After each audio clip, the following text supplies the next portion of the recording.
وليد صلاح الدين يا جماعة امبارح عطى دش جميل للعيبة والفريق. بصراحة اللعب امبارح كان يعني مع انه الاهلي كان مستحوذ، الاهلي كان بيلعب، الاهلي لعب يعتبر من افضل المطوشة اللي هو لعبها في الفترة الاخيرة. بس كان ناقصه التهديف، كان ناقصه ان هو يكون يفكر ان هو يكسب، يفكر ان هو يلعب ويلتحم ويروح ويجي ويجيب جوان. الاهلي امبارح كان بيلعب على نقطة واحدة، ان هو لو طلع تعادل ما يعرفش ان هو بيلاعب واحد 11 لعيب ومعاهم الحكم، معاهم الحكام. يعني انت دلوقتي بتلعب معاك 11 لعيب والحكام ضدك. يعني انت بتلعب اكتر من 16 لعيب يا جماعة، بتلعب ضد 16 لعيب في الملعب وبره الملعب. يا جماعة احنا دلوقتي بنتكلموا ان هو النادي الاهلي ما كانش فكر في الحكم ولا كان فكر في كل حاجة. كان فكر ان هو في الاداء ان هو يكسب، اكتر من كده ما يعملش. كان يكسب يا جماعة، كان يلعب ويكسب الماتش، يجيب اقل يعني هدف او اتنين يخلص الماتش من هنا. انما الاهلي اتسهل ومنزل كوكا ده يا جماعه، يعني بيفوت الكوره اللي بتاع الترجي. انت يا عم انت معاك، انت استلم الكوره وما انت معاك ناس فاضيه. انت بتسيبها لمين؟ ما انت لو انت مزنوق هنقول لك هقوله ماشي، انما انت مش مزنوق، ما انت لعيب الكوره لوحدك. استلم الكوره يا عم والعب لزمايلك. ده كانوا قدامك اتنين وتلاته، وكانوا قدامك لاعب ممكن تدي، لو انت استلمته ولعبتها له انفراد، انفراد كرة من نص الملعب هتديله انفراد، هيلعب لكذا لاعب، هتنفرد بالكورة، كان ممكن تعمل خطورة. انما اللي انت عملتها دي مش طريقة لاعب، دي مش طريقة لاعب بيلعب في نص الملعب. مش كوكا يا جماعة اللي يلعب ومروان عطية ان هو يقعد في الدكة. مروان عطية يقعد دكة لمين؟ ده مروان عطية احسن منه، احسن من كوكا بكتير. في الدفاع، في الكور حتى. شوف لما نزل عمل 3 4 كور ما شاء الله عليه. مروان عطية بيلعب بكاشف الملعب. كان عامل زي عمرو السولية، كاشف كل الملعب، كاشف الملعب وعارف يلعب فين الكورة، عارف الكورة رايحة فين، عارف انت ازاي يحط الكورة وتوصل للعيب.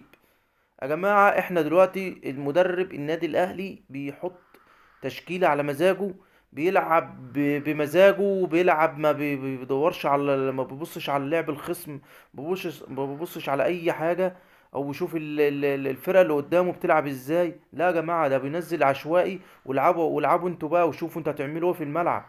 واقف ما بيفكرش، مفيش تفكير. يا جماعة احنا دلوقتي في أسوأ حالات للعيبة النادي الأهلي. النادي الأهلي دلوقتي معاه مدرب لا تفكير، ما بيفكرش بينزل لعيبة والعبوا بقى انتوا يا جماعة، العبوا انتوا عشوائي بقى، العبوا انتوا وحطوا جوان، العبوا انتوا ونظموا نفسكم في الملعب. ما لعب من غير تفكير، من غير طب انت بتلعب دلوقتي من غير راس حربة، انت عندك 3 راس حربة قاعدين بره.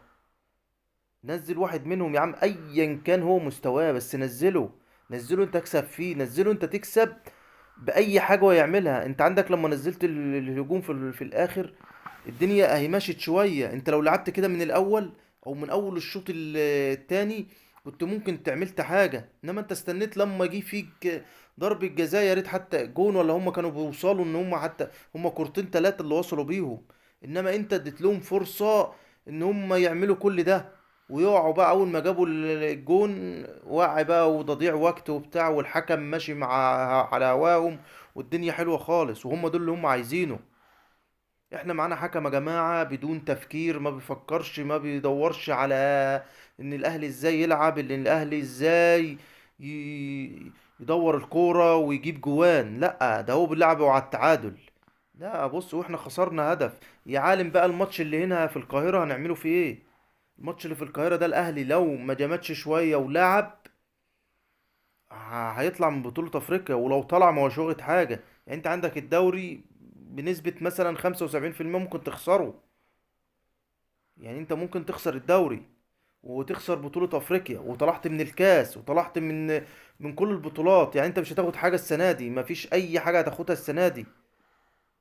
يعني أنت كده مش ما بتضلش إن أنت تروح بقى كأس عالم، وإن أنت تشارك، وإن أنت تلعب، وإن أنت في أسوأ حالاتك.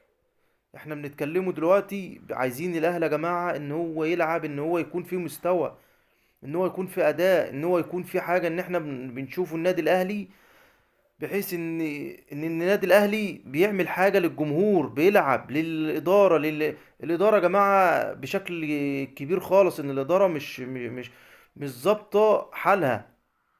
الإدارة ما بتدورش إن هي تعاقب حكم مرتشي، ما بتعاقبش إن هو لا لا لا، عادي خالص، متساهلة في كل حاجة يا جماعة. وشكرا ليكم يا جماعة.